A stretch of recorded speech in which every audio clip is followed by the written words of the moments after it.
कहा कि जो हमारे 12 विधायक हैं उसको अगर हम लोकसभा के आधार पर देखें तो ये 9 लोकसभा सीटों से जुड़े हुए विधानसभा की सीटें हैं। तो जाहिर सी बात है कि वहाँ लोग भी हम लोग उसे एक्सपेक्ट करेंगे। चुनाव कौन लड़े अल्टीमेटली वो तो एक अलग बात है, लेकिन वहाँ माले की सबसे ज़्यादा निर्णायक भूमिका होनी चाहिए। और हमने तो इसीलिए हमने कहा कि बिहार में आप कह लीजिए तो 40 सीट हम समझते हैं कि हमारी जिम्मेदारी जो है पूरे बिहार की है। पूरे बिहार में पिछले बार 39-1 था, सिर्फ एक सीट कांग्रेस को मिली थी किशनगंज से। अब झारखंड की बात करेंगे तो 14 सीट है, 12 सीट एनडीए को मिल गई थी, अब सिर्फ 2 सीट वहाँ यूपीए को। तो इस बार जो गठबंधन बना और इस गठबंधन में हम लोग हैं, तो हम तो अपनी जिम्मेदारी महसूस करते हैं कि भाई बिहार में, झारखंड में, कम से कम इन 2 राज्यों में, बाकी राज्यों में भी हम लोग हैं, लेकिन ये 2 राज्य है जहाँ माले का सबसे बड़ा जनाधार है। तो हम अपने स्तर पर तो हमको तैयारी करनी होगी, तैयारी करेंगे। तो इन सूत्रों से जो जानकारी मिली है कि भाकपा माले को 1 या 2 सीट दिया जा सकता है, तो कैसे? तो ये तो आपके सूत्रों से ही पूछ लीजिएगा, हम कैसे क्या बता सकते हैं। बाकी तो आगे बात होगी तब बता पाएंगे।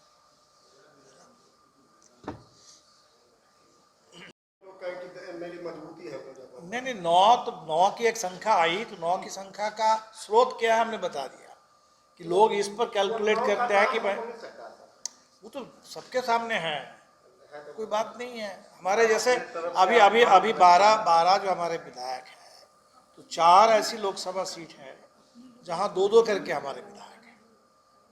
मतलब बैठक होगी तो उसमें आप अपनी तरफ से 9 सीटों की कम से कम मांग रखें? नहीं, हमने ऐसा नहीं कहा। हमने कोई एक चिट्ठी हमने दे दी राष्ट्रीय जनता दल के पास, और उस पर आगे चल करके बाकी पार्टियों से भी बात होगी। तो हमने उसमें कह दिया कि भाई 2020 के चुनाव परिणाम है, इसके आधार पर अगर आप लोग देखेंगे तो जहाँ जहाँ सबसे बढ़िया प्रदर्शन था, तो जाहिर सी बात है कि उन इलाकों में माले की एक भूमिका रही और वहीं पर हम सबसे बेहतर रोल निभा सकते हैं। वो 9 का सवाल अगर तो है वो आप देख लेंगे। उसमें 9 सीट हमने कभी नहीं कहा था, वो अपने स्तर पर हमारी, जैसे अभी तक 6 सीटों पर हम लोगों ने कार्यकर्ता सम्मेलन किया। अगर आपके पास जानकारी होगी तो होगी, 6 लोकसभा सीटों पर माले के कार्यकर्ताओं का सम्मेलन हो चुका है। तो हम सब जगह तैयारी कर रहे हैं, चाहे हम वहाँ लड़ें चाहे कोई और लड़े, लेकिन हमें तो बिल्कुल हर जगह तैयार रहना पड़ेगा।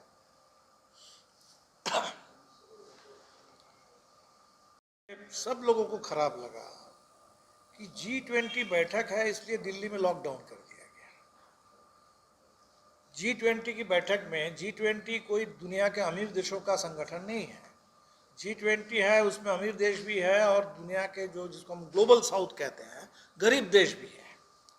तो हिंदुस्तान तो कोई अमीर देश है नहीं, तो हमारे दिल्ली शहर में गरीब लोग रहते हैं, ये तो किसी से छुपी हुई बात नहीं है।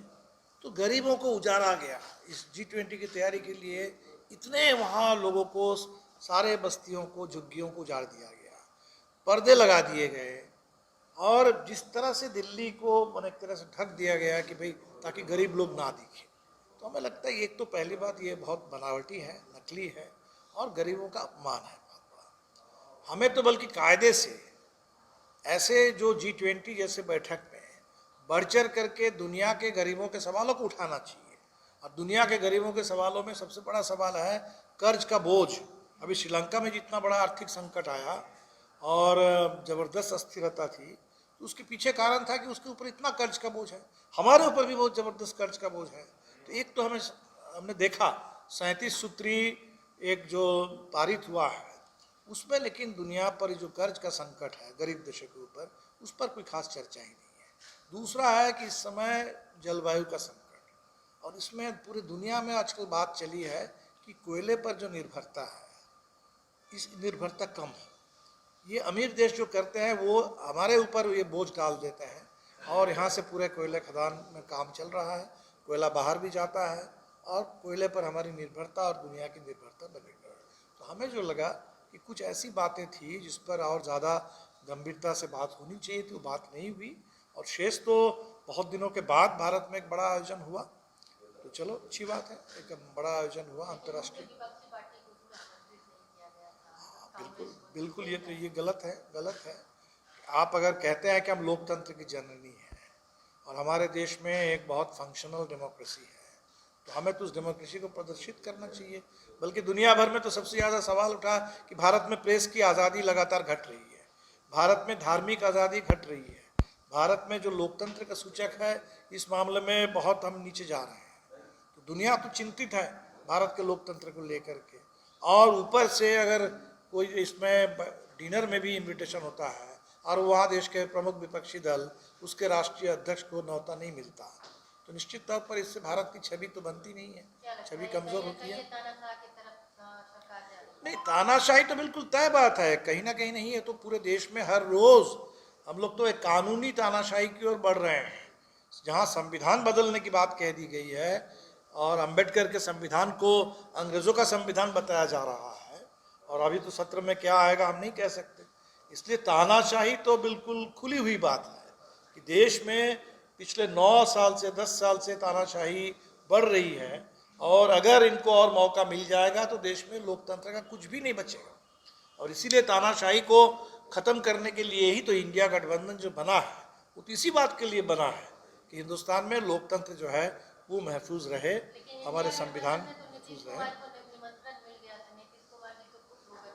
नहीं तो निमंत्रण मिला तो गए, आपने तो पूछा कि भाई कांग्रेस को निमंत्रण क्यों नहीं मिला, ये हमने कहा कि भाई ये बिल्कुल गलत है। जिनको निमंत्रण मिला तो कुछ लोग गए, कुछ लोगों की तबीयत ठीक नहीं है, हमें लगता है कि मनमोहन सिंह जैसे शायद नहीं आ पाए होंगे, तो वो तो होता ही है, लेकिन निमंत्रण तो मिलना चाहिए, निमंत्रण तो सबसे पहले मिलना चाहिए। कोई पहुंच सकते हैं नहीं पहुंच सकते क्या स्थिति है वो अलग बात है। जिस तरह से नीतीश, क्या लग रहा है कि गठबंधन में फिर परिवर्तन होगा, क्या नीतीश कुमार दूसरे गठबंधन में जा सकते हैं? नहीं, हमें तो ऐसा बिल्कुल कुछ भी नहीं लगता है। नीतीश कुमार जी तो उधर थे, तो नज़दीकी की अगर क्या बात करें, इतने दिन तक उधर थे, उधर से तो इधर आए हैं अभी इस स्थिति में, तो हम तो इसलिए नीतीश जी ने जो कहा हम उसी पर भरोसा करते हैं। नीतीश जी ने बार बार कहा कि भाई हम तो बिल्कुल सोच समझ करके आए हैं, पूरे विपक्ष को एक करना चाहते हैं, और कई लोग, नीतीश जी अकेले नहीं, अब शिवसेना, अभी मुंबई में जो बैठक हुई हमने देखा उद्धव ठाकरे को कहते हुए कि जो लोग थे, जो सबसे ज़्यादा, जो जितने ज़्यादा भारतीय जनता पार्टी के करीब थे वो उतना ज़्यादा भारतीय जनता पार्टी को अच्छी तरह से समझते हैं, और वो सारे लोग परेशान होकर के बाहर आ रहे हैं। और आप भारतीय जनता पार्टी के अंदर भी आप देखेंगे कि धीरे धीरे ये बात उठ रही है और बढ़ेगी। क्या लग रहा है कि गठबंधन में फिर परिवर्तन होगा, क्या नीतीश कुमार दूसरे गठबंधन में जा सकते हैं? नहीं, हमें तो ऐसा बिल्कुल कुछ भी नहीं लगता है। नीतीश कुमार जी तो उधर थे, तो नज़दीकी की अगर क्या बात करें, इतने दिन तक उधर थे, उधर से तो इधर आए हैं अभी इस स्थिति में, तो हम तो इसलिए नीतीश जी ने जो कहा हम उसी पर भरोसा करते हैं। नीतीश जी ने बार बार कहा कि भाई हम तो बिल्कुल सोच समझ करके आए हैं, पूरे विपक्ष को एक करना चाहते हैं, और कई लोग, नीतीश जी अकेले नहीं, अब शिवसेना, अभी मुंबई में जो बैठक हुई हमने देखा उद्धव ठाकरे को कहते हुए कि जो लोग थे, जो सबसे ज़्यादा, जो जितने ज़्यादा भारतीय जनता पार्टी के करीब थे वो उतना ज़्यादा भारतीय जनता पार्टी को अच्छी तरह से समझते हैं, और वो सारे लोग परेशान होकर के बाहर आ रहे हैं। और आप भारतीय जनता पार्टी के अंदर भी आप देखेंगे कि धीरे धीरे ये बात उठ रही है और बढ़ेगी।